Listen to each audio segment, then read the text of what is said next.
我是瓜皮儿。最后一个克星人与他的地球老伴前景提要。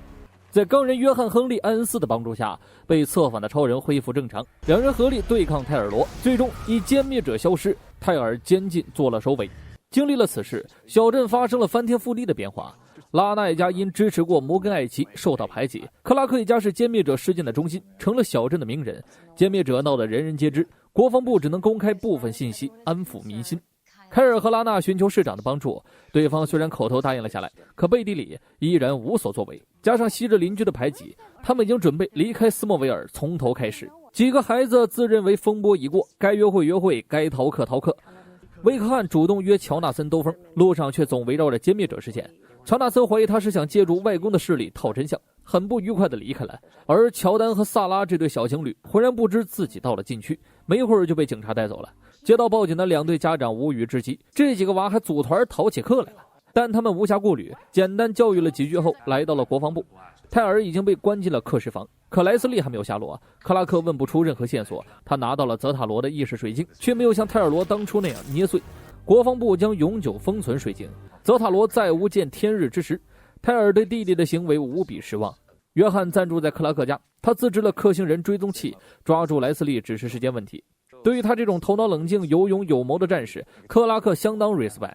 等一切尘埃落定，约翰要开启新的生活。片刻后，克拉克听到了呼叫器的声音，同时追踪器也闪起了红灯。此时，莱斯利直奔国防部而去，他试图强行劫走泰尔。赶在撞击前一秒，克拉克将其拦截，联手约翰一击制敌。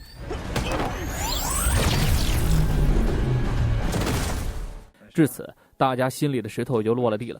山姆对克拉克保证，7734计划将永久关闭，所有克什武器会沉入大海，只留下部分用来压制泰尔。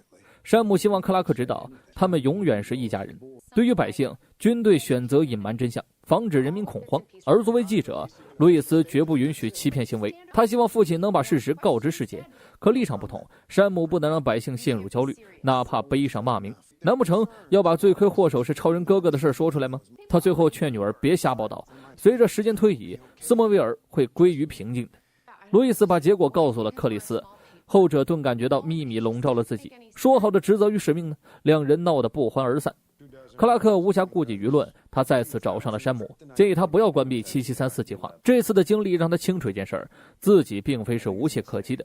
强如他钢铁之躯超人也会被人操控意志，而7734就是地球最后的防线。与此同时，约翰刚喷完纪念女儿的标志，乔纳森就走到了他跟前。乔纳森也想要保护家人，至少拥有反抗的能力。拜师门下学习技术是乔纳森最好的出路。有着类似的经历，约翰破例让他跟在身边练练。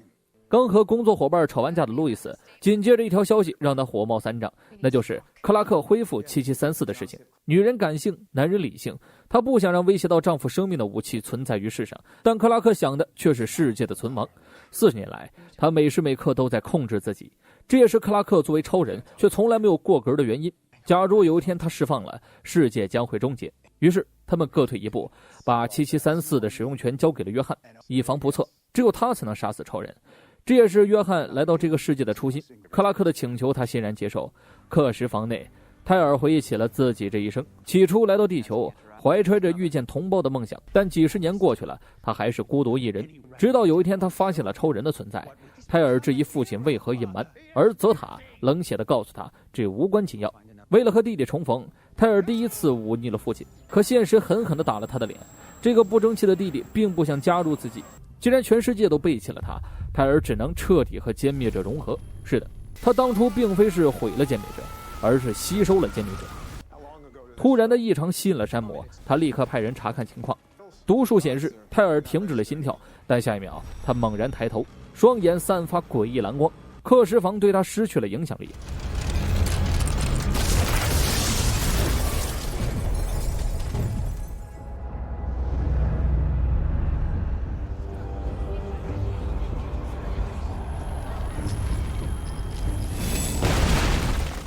山姆见状呼叫了超人。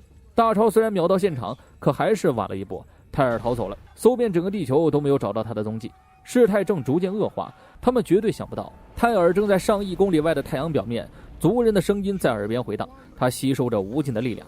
终于他不做人了，太太。大功告成，泰泰尔彻底成为了歼灭者，成为了重建克星的武器。克拉克时刻关注着山姆的进展，可他们依旧寻找不到泰尔的踪迹，躲起来的威胁更加可怕。这种情况下，克里斯反手报道了国防部居心叵测，称他们武装占领了斯莫维尔小镇。这种不符合实际的言论为军队带来了舆论危机。山姆又不能告诉大家真相，今天他要和市政厅的人一起发言，看眼下这情况，到时候肯定无法收场。早前克拉克就从乔丹嘴里得知拉纳一家要搬走的事儿，作为朋友，克拉克自然希望他能留下来。可当年他一头闯进大都会，不也一样执着吗？离开意味着新的开始。事已至此，克拉克不再多说。这边乔纳森跟着约翰学习手艺，那边乔丹忙着约会。国防部的发言也在此时召开，所有百姓不分青红皂白集体示威。显然那则报道激起了民愤，让无知的百姓被舆论牵着走。山姆向大家保证会尽快完成工作，逐渐减少驻扎的士兵数量。台下质疑国防部是否存在利益问题，这让山姆一脸黑线。克拉克只能打着圆场。克里斯提到了摩根艾奇的情况，山姆无法透露，没有选择回答，这让克里斯得寸进尺，呼吁着人民要知道真相。路易斯见状站了起来，摩根艾奇已经潜逃，国防部正在与超人联手调查中，防止他卷土重来就是军队迟迟不离开的原因。显然真相堵住了一部分人的嘴，但之前被歼灭者影响过的受害者家属搅了局。他认为自己是世界上最倒霉的人，所以站在道德的制高点指责着众人。几番话也让克拉克·路易斯想起了没出生的女儿。国防部内，莱斯利也被关在了客室房，突如其来的枪声打断了他休息。见到来人后，他彻底放下了戒备。劫狱的消息传到山姆这边，他们被士兵簇拥着离开现场，完全顾不上百姓的猜疑。卫星检测到泰尔他们出现在了大都会，克拉克和约翰马上前往了现场。此时的他们一个站着一个悬着，就这么盯着众人一动不动。克拉克赶上前试图谈判，但泰尔明显不对劲儿。莱斯利说出了突袭大都会的原因，因为这里是你超人守护的第一个地方。言罢，人群中飞起4个克星人，在泰尔的指示下疯狂攻击城市。克拉克留约翰监视泰尔和莱斯利，自己飞向天际，以一敌4。这一切仿佛照搬了约翰的世界。克拉克火速干掉1名后，瞬间又被其他同伙偷袭。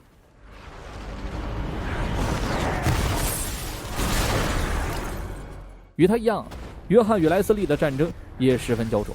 女人带着杀意而来，战甲防御值读秒般下降。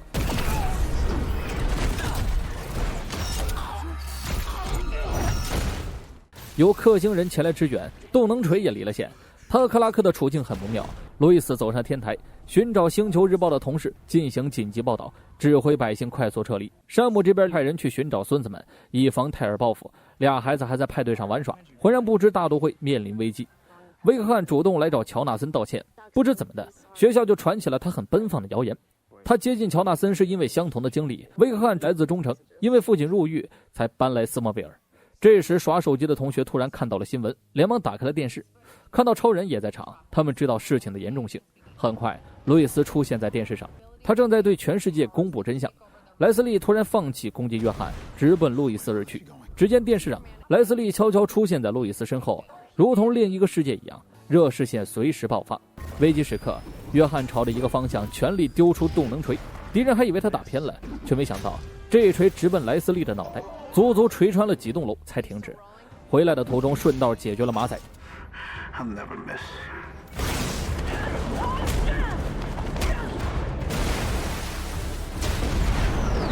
此时的克拉克也已经迅速解决对手，赶来与约翰应战泰尔。只是还没有接触到他，就被一股强大的力量推了回去。等缓过神来，泰尔早已消失。莱斯利与一众克星人被控制，众人就在他面前推测着泰尔的行动。搞笑吗你在？莱斯利不介意，直接告诉他们，马上会有更多克星人出现。告一段落，山姆这才有功夫去接孙子们回家。路上，乔纳森还好奇外公怎么找得到他们。FBI 啊，我们不监视普通人。转眼，泰尔飞到眼前，根本不给山姆刹车的机会。转体720才停了下来，撞击让呼叫器掉在路上，他们无法第一时间呼叫超人。山姆受伤，他只能引导孙子用克什枪反击。泰尔就站在那儿等着他上膛瞄准，直到扣动扳机的那一刻，他突然消失。再次出现时，乔丹已经被带走了。乔纳森让萨拉先回家，山姆让他先找到呼叫器。听到呼救，克拉克赶到现场，刚落地，天文儿子被抓了，他又匆忙飞上了天，在地球表面仔细搜查着乔丹，可惜一无所获，他根本冷静不下来，这毕竟关乎到他儿子。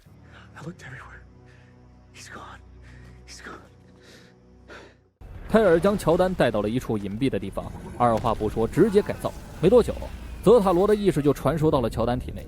你是我叔叔，但我是你爸爸。超人与路易斯马上就要迎来大结局了。之前就提过，最后一集的导演是汤姆·加瓦纳，也就是人人都爱的威尔斯博士，也是给大家吃了个定心丸，结局绝对不会拉胯。从2月份至今也都半年过去了，这部剧停又更，以至于本期视频是糅合了13、14两集，跳过了校园和拉娜家的琐事儿。虽然没有细说，但还是比较同情拉娜和凯尔的。同时也冒出一个疑问，就斯莫维尔这百姓的水平，咋就适合居住了呢？不明白真相开口就喷啊，几十年邻居就真不如一个屁。这是我认为本剧中唯一的一个槽点，斯莫维尔小镇一点也不团结。15作为第一季结局，标题最后一个克星之子是一还是 E 都已经不想去猜了。说到这儿，有必要提一下接档的竹星女第2季，第1集刚刚更新，我就已经看了，看完反手给闪电侠第7季来了个5星好评啊！就目前的节奏来看，等结局来个窜稀式，大家都好受。答应的明日传奇也许会迟到，但不会缺席。我是瓜皮儿，下期见。